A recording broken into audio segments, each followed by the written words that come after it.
Good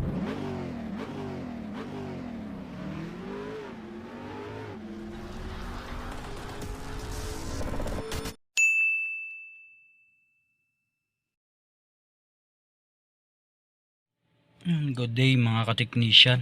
Meron naman po tayong i-reset Chevrolet Malibu.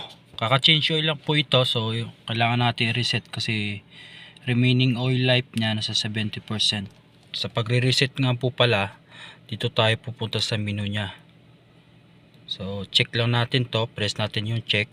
Dahil naka 70% yan, long press lang natin. Long press lang natin yan. Are you sure that you want to reset? So scroll up pa lang natin yung arrow. Yan, naka yes. So press natin ulit yung check.